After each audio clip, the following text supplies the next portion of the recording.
มาแล้วพี่น้องมาแล้วปอติโตของแท้เลยพายุกำลังมาว้ารถขน้อยแต่ว่าจอดใกล้กุ๊กวิกอยู่พี่น้องไงแต่นี่แหละนี่อันตรายนี่ตัวนี้ย่านตัวนี้แหละพี่น้องไงเนาะโอ้ยพายุกำลังมาเตรียมตัวได้หน่อยเด้ออยู่2 คนคือเอาบอลลี่กำลังว่าสิไปบ้านน้องๆพันนี้กำลังว่าสิป้าให้น้องน้อยอยู่ผู้เดียวแหละเบิ่งคือสิบ่คือแล้วแหละว่ากำลังว่าสิไปบ้านหน้าคำใต้นี่นะกำลังว่าสิไปหาน้องลีน้องลอยพันนี้บ่ได้ไปโดนแล้วนี่ก็ได้บัดนี้แหละพายุก็นำวันไวพี่น้อยเนาะก็คือสิอยู่เป็นหมู่น้องน้อยก่อนเก็บเครื่องเก็บของก่อนเพราะน้องบี้ว่ากำลังสิมาแต่ว่ายังบ่ทันมาอยู่เท่าบี้ก็ได้คุ้มเปียกแท้ได้อันนั้นน่ะไอ้ปูนระวังยากแต่ปูนนี่แหละพี่น้องเอ้ยผ่าพ่อจะบ่นี่ผ่าพ่อมาตุ้มปูนบัดนี้เนาะทีมงานกับเมื่อบ่ล่ะพี่น้องเอ้ยเบาต้าเบาเวียดสาวบุญเบานั่นท้องมีกับเมื่อแล้วเพิ่นฟ้าวว่าสันดอกกะเรือบอลลี่2 คนคือเก่าก็ใครแน่น้องหล่าเพิ่นก็มีรถแล้วเพิ่นขี่เมื่อเองเมื่อคืนนี้กับบอลลี่ตามก้นเฮาบ่ทันโดยกำลังว่าสิตามก้นเมื่อส่งอยู่ทางแวว่ะเมื่อเห็นลิบไวพอสมควรแต่ว่าคันทางฝนตกเปื้อนนี่ก็เติบนึงแล้วทางเขาบ้านน้องน้อยนี่ก็แต่ว่ารถจักรก็พอได้เนาะทูไทยอะไรพ่อเจ้าไปใช้เลยเราเมื่อเลยเนาะเอาโคมบอลลี่เมื่อเลยบ่เนี่ยตอนนั้นเห็นอยู่แบบรับไปอย่างไรถือเมื่อเลยเห็นไหมใส่ไม้ก่อนละมันยังอันนั้นน่ะมันคือยังอันนี้น่ะรักเครือข่ายเขาพาวตาเดี๋ยวนี้เลยบ่รักเครือข่ายเจ้าเลย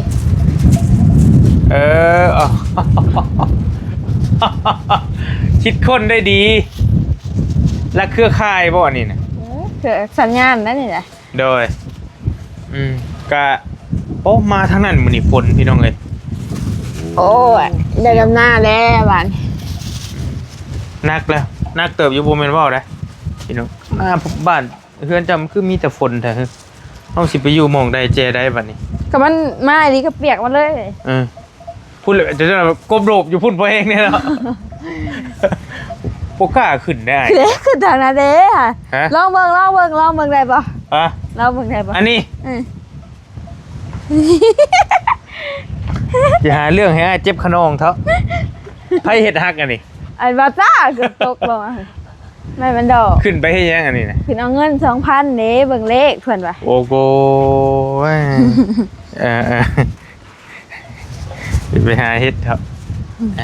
พี่น้องเอ้ยขณะเฮาก่อแล้วก็ยังเข้าไปบังอยู่ในยังไงใครนี่ก็ด้วยบ่ทันได้เฮ็ดหยังเลยล่ะปะเห็นแต่รถอ้ายพุ่นแล้วค่ะมันเฮงอีหลีก็เบิ่งก่อนเบิ่งตัวจริงก่อนรถอ้ายก็ล่มมาลิก็ไม้ตีย่านอีกบ่แต่ว่าผู้ใหญ่ผู้เอกมันอยู่ในว่าพื้นเฮานี่นะไปลี่อยู่ในรถหั่นนะด้วย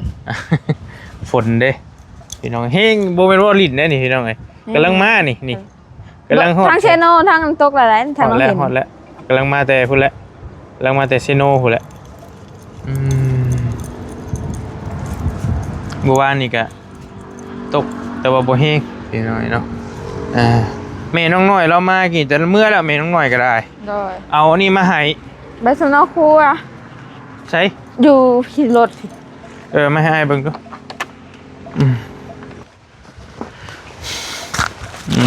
เบิ่งให้เบิ่งหานี่อันที่ลงมิดอะไรสมโนน้องลาเพิ่นสิเตรียมไปยื่นเอกสารยังบ่ได้ยื่นอยู่โอ้แม่ยังอยู่ในเอ้าเลขสิออกแล้วดอกพรเนาะซื้อพ่อเจ้าแม่นบ่พรบันแม่ตกอีหลีบ่นี่ตกแล้วมาล่ะพี่น้องพรแม่บันบ่ท เท้าค่อย เสียแล้ว เท้าค่อยเนี่ยผู้เสียชีวิตเห็นบ่ เลย เท้ากิ้วนางอิ่ว เลย นี่คืออันนี้นางน้อยเพิ่นนี่พี่น้อง เลย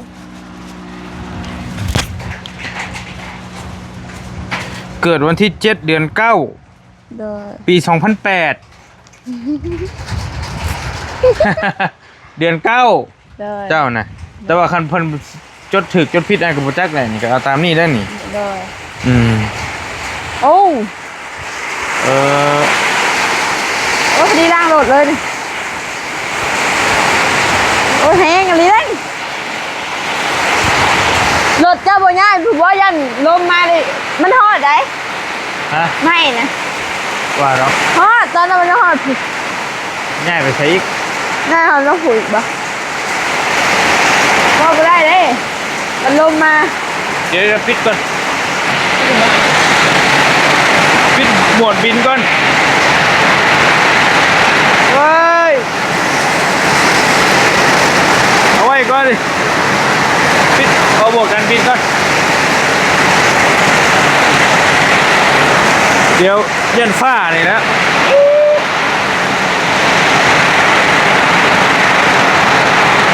ฝนตก หมวดบินไว้ก่อนสไลด์ โอ้ย เฮ้ยดีก่อนเอาเดี๋ยว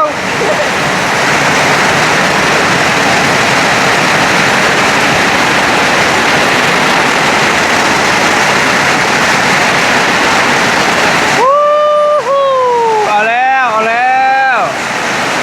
พี่น้องเฮ็ดแล้วเฮ็ดแล้วเฮ็ดแล้ว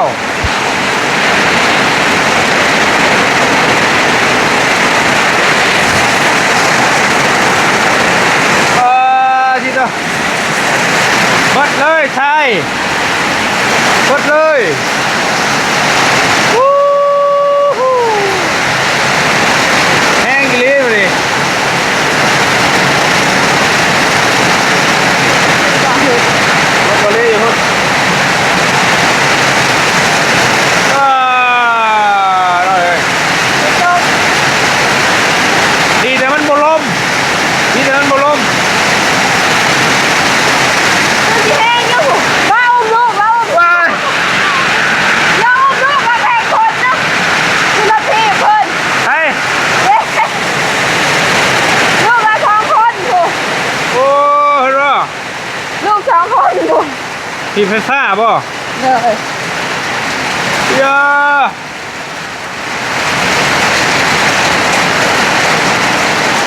โอ้ยวันนี้ล่างรถใหม่เลยพี่น้องเอ้ย เอ้า พอเอ้า โอ้ยยังอยู่ผุนยังผุน ฝนไม่ลูกอ่อน แม่นเลย ฟ้าน้ำลูกคนว่ะ นี่ตกอยู่นี่ ขอให้หลายๆมายังไม่อยู่เลยฮะ นะอุ๊ยทำเดือม แต่โหวตวินไม่เป็นละปิดไปเป็นละไม่บอกว่าเบิ่งก่อนอยู่สองคนช่ำบัตรนี่พี่น้องมีฮอดหมูกินว่าสิป้าให้น้อยอยู่ผู้เดียวได้กินนี่พอรีว่าสิไปหน้าคำใต้ยังดีแถวมันมาไวอีหลีบ่มาอีกเลย เฮ็ดกระตากฝนเลย ฮะ เฮ็ดกระตากฝนเลย ให้มุดมันไตออกฮะมุดลายเฮ็ดก็ได้ก็ถือว่ายังบ่ฮัวนะพี่น้องเอ้ยแต่ว่ายังดีมันบ่อยากล้มปานใดนี่ถ้ามันล้มนี่อันตรายไหมบริเวณนี่ เลย ก็อันตรายดีแล้วบ่แม่นเว้าได้เดี๋ยวย่านอยู่เฮ้ยมันพระอะไรน้อย พา อืมอืม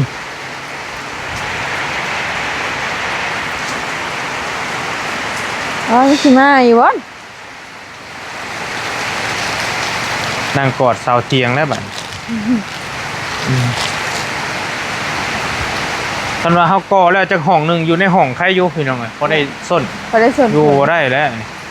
มันพระเบิดเลย แต่ว่าก็ยังใครเท่ามีหลังคานะถ้าบ่มีหลังคานี่ก็เอาก็อยู่ได้แต่เป็นอันนี้ก็ได้ เด้พระเริ่มร่มเลยได้บัด เอาเด้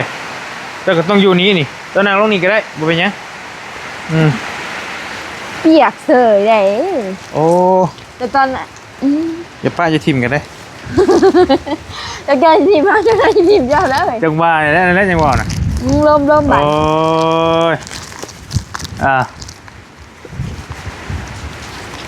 อ้ยเอาดีเว้ย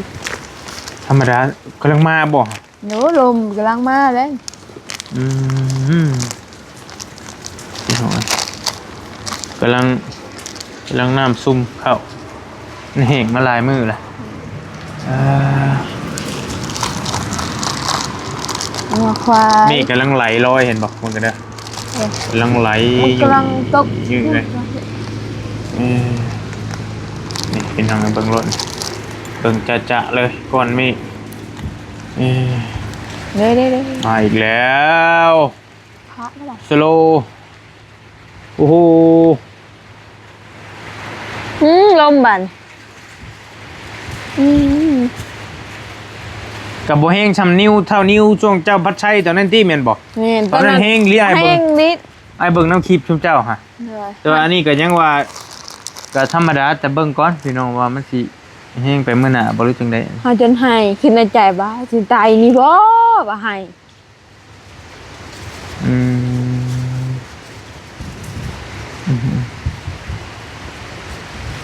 คนตกแจ้งวันหนึ่งวันตกมาเลยเยอะมันสไตล์ลิ้นบ่เลยวันพระได้เหมือนพี่น้อยเนาะมันสินมันพระใหญ่วัน15 ค่ำ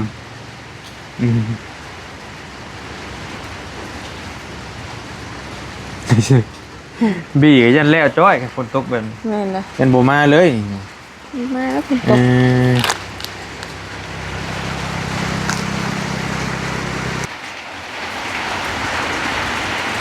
พี่น้องเลยไปใส่กระบุเป็นบาทอดยอดอยู่เนาะเจ้า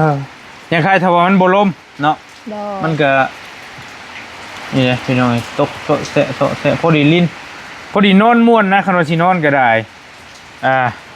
พอดีกินคันว่าจะกินหมูกระทะก็ยังคักได้นี่โอ้บรรยากาศได้เลยนี่พี่น้องเนาะเลี้ยงไหนก็เห็นว่าหลีไปเลี้ยงได้เลี้ยงได้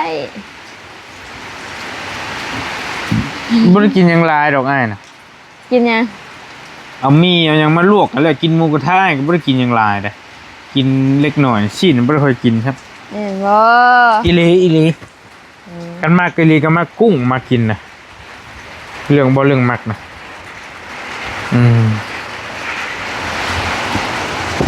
น้องน้อยหั่นต่อเรื่องอันนี้ก่อนพี่น้อยเพิ่นเกิดเดือน7บ่แม่นวันที่7เดือน9ปี2008ตามไอ้เบิ่งน่ะได้แล้วเฮามาลบเบิ่งบัดนี้เจ้าสิจักปีแท้นี่2026ลบ2008 18ปีพอดีเป๊ะเลยนี่ถ้าตามเพิ่นจดได้แต่บ่ฮู้ว่าเพิ่นจดถูกหรือจดผิด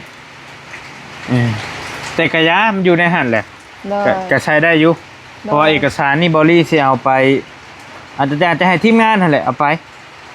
ยืนเอกสารเฮ็ดมันซื้อรถน้องเพิ่นนั่นแหละเป็นเจ้าของรถนี่แหละพี่น้องตากฝนเลยเนาะน่ะเนาะล่างนี่ล่างเลยบ่ไปเติมน้ำมันมื้อเช้านี่มันเฮียตกลงมาสิมันล้นน้ำมันล้นย้อนลงมาอันนี้น้ำมันจนล้นเลย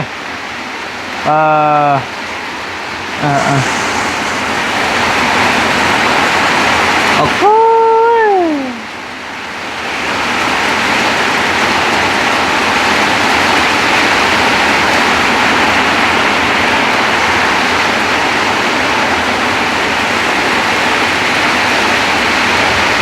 ต้นโต๊ะเฮ็ดปัวออกได้นี่นะเฮ็ดปัวงอกนี่เอ้ย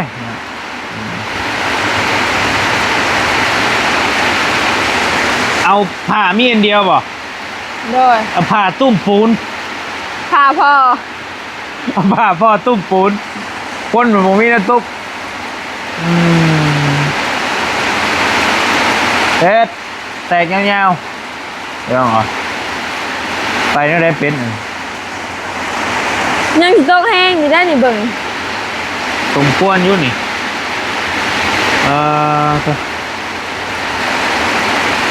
กินข้าวมาแล้วบ่ว่า เริ่มอยากแล้ว เริ่มอยากเลยเฮ็ดอะไรบาทนี่กินกับยังบาท บ่มีของกินตะข่าวสิมีอยู่แม่มาส่งให้ มีแต่อาหารญี่ปุ่นแล้วอาหารง่ายก็ได้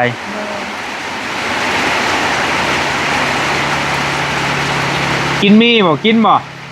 ก็เห็นแต่นั่นแล้วเห็ดอะไรเอาไฟมาหิวเตามาเห็ดกินเฮาเห็ดอะไร มันก็เปียกมาแล้วบัด เดี๋ยวพันเอาแถวไม้นี่นี่นะนี่ได้อยี่ดอกนี่นี่อยู่บ่ผ้า มีดน้อยๆแหละมีน้อยแหละ พันอยู่นี่ก็ได้บ่ โอ้ยบ่มีถุงอย่าง กระไพมีอยู่บ่ล่ะโอ้ยบ่ได้จะได้กระไพจับผ้าครับฝ้ากันเลื่อมบัดผู้นี้ก็จับฝ้า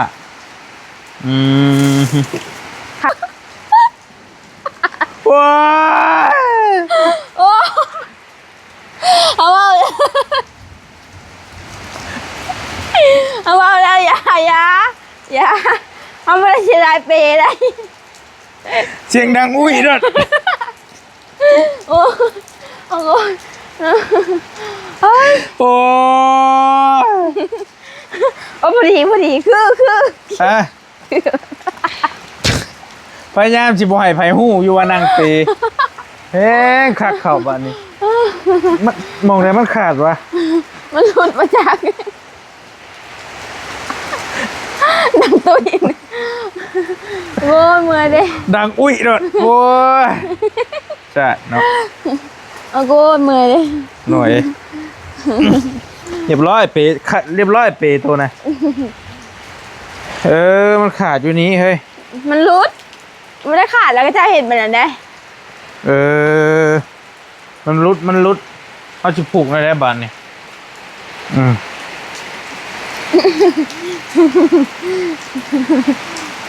น้องหน่อยเคยเตือนอยู่ว่าระวังเด้อว่าฉันอ๋อโอเคไอ้หูละ มุมแท้เนาะ ไอ้หูละ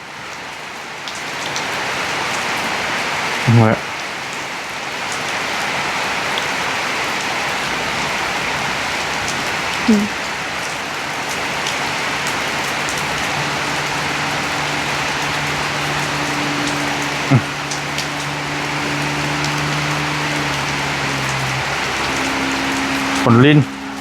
ก้านตะกะแตนคั่วแบบนี้นะแต่อ้ายยังเป็นบ่าว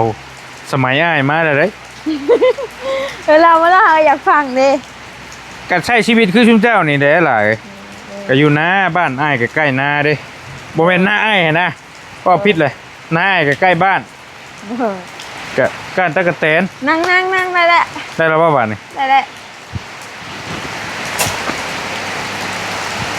โอ้ยพอไอ้โอ้ทั้งนั้นโอ้ยานดิ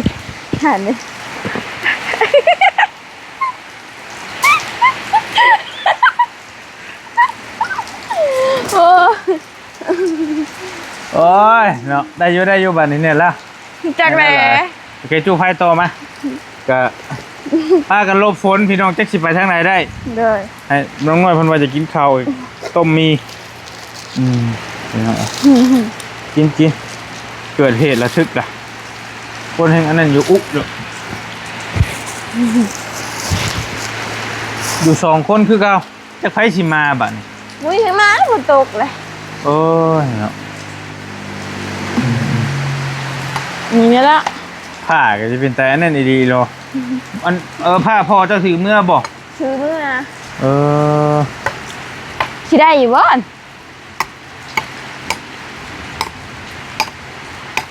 ความพยายามอยู่ใส่ความสำเร็จอยู่หัดลองเบิ่งไม่ตัวอื่นมันก็เปียกบ่ล่ะ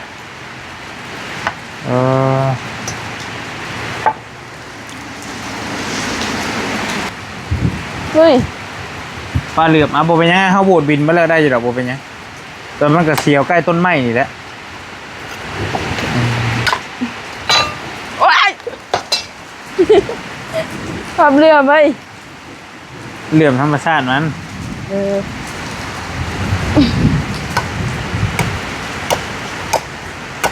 นี่บอกกับไผน่ะ บ่มี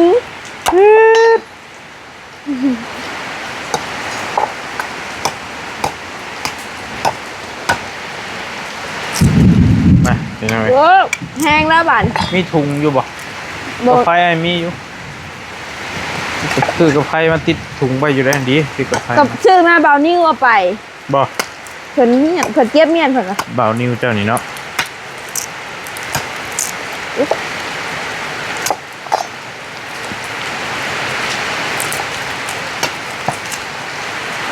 เด่นมาขออนุญาตพี่น้องเลยดูไฟต้มมีกินกับน้องล่าเพิ่น2 คนคือเกาเอาเอ็ด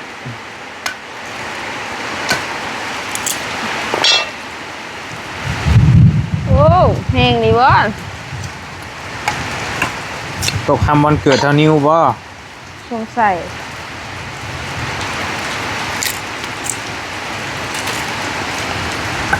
เมื่อเวะน้ำได้อยู่บ่ล่ะเพื่อเราก็มีหลังคาอยู่เราสิว่าได้เนาะถ้าฝนตกบกคักไปเลย มันเกิดเบานิ้วมัน เกิดเท่านิ้วมีวันเกิดบ่เจ้า มีเดือน8 เอามันยังว่าเดือน9อยู่กินนี่ แม่นบ่ อ่า เห็นบาตาว่าเดือน8ว่ะ เดือน8ได้ใช้เดือน9จะได้เดือน9ลาวเฮาเดือน8ไทยสิบ่ โอ้ย ก็จดวันที่ข้างนี้เด้นะฮะ ก็ พันโดนได้บ่ได้เป็นสุภาพบุรุษเด้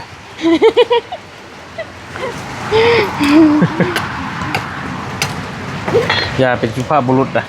แม่นบ่บ่ได้กินดอกผัดมีดกะฝนกระโดดเอ้ยกินชีดาดคักเด้ บ่ ฝนตกไปบรรยากาศได้ เอา เลย มา2 เซน 2 เซน อืม โอ้ฝนตก มีอยู่ว่าอยู่โรงเห็นนี่ นี่น่าจะมีอยู่ น้อยจะเห็นจังสั้น ผักเดือม อืม ถ้าผูคือมีควันไฟเนาะผู ฮะ ลูกกกมาจิกใหญ่คือมีควันไฟ เอ้า จุ๊บน่าจะมีเถียงคนปะจ๊ะ ก็บอกพอดีเลยปรากฏการณ์บอกพระมีดกาวุ้ยเขาดัก ได้กินอยู่วะ ได้กินถ้าอยู่ทางคนมันต้องได้กิน ได้กินซิทำไมมันจะไม่ได้กินลูกงามมาก งามมากระทุน เผาวัดนี่เอ้าอย่ามัน เออ เก่งหลาย แดงมาละมือ พอแล้วได้แล้วทำในกระดาษหาไม้ปีกไม้บล็อกก็แก้กินอ่ะใช่ก็ได้ก็ได้ให้มันสุก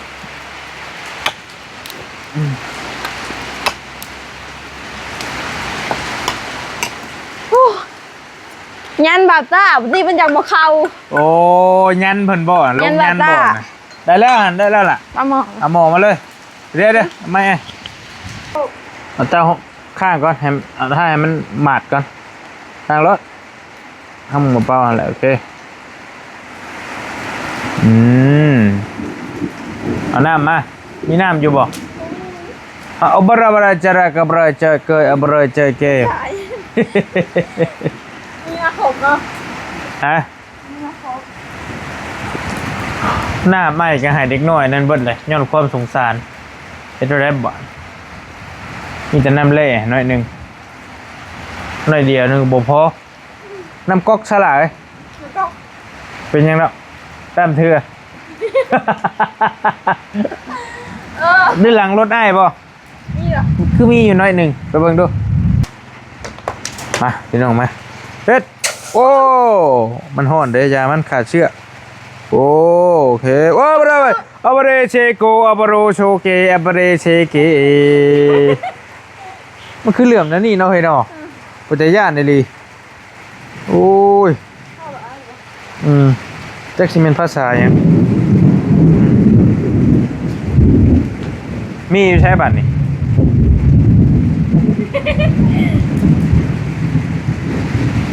อยู่รถอ้ายคือเก่าหั่นแล้วเบิ่งอ้ายสิไปเอาให้ เห็นปะ ไม่ที่บัดนี้ เอาปะ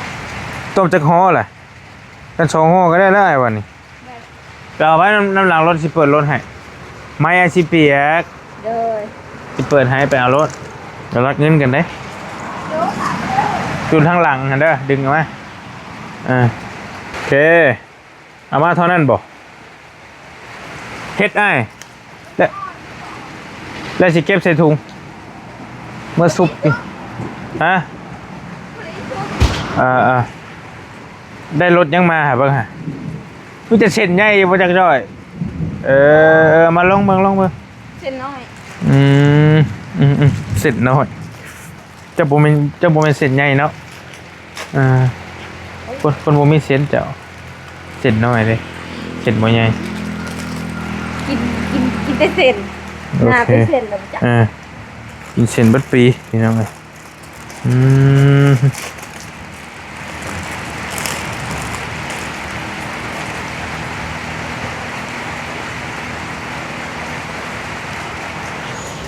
เส้นมีเนาะมักมีกันเจ้ากันเนาะโอ้ ใส่ต้มค่ะ โหหมอก็ได้สายต้มบ่ บรรยากาศอยู่เฮือนน้องน้อยพี่น้องกับฝนลิ้นน้ำฝนดีเหลือเกินมีแต่กะจังหน่อยพ่อแล้วก็น่าจะย่างมาแล้วฝนเศร้าแล้วก็มานอนเฝ้านี่คือเก่าเมื่อคืนนี่ก็นอนผู้เดียวแล้ว นอนอยู่ห้างนอนอยู่ห้างพุ่นบ่โอ้มื้อนี้นอนบ่ได้หรอกมื้อนี้เราต้องมานอนอยู่ในพี่เพราะฝนตกแห้งนะพี่น้องสมควรอยู่ฝนตกลิ้นพอดีเข้างามเลยพอดีดำหน้าก็ดำม่วนซ้ำนี่ก็ได้บรรยากาศอยู่บ้านเฮาแอดเสียงเขียดต้มน้ำกันใส่ต้มเขาดึงคุบ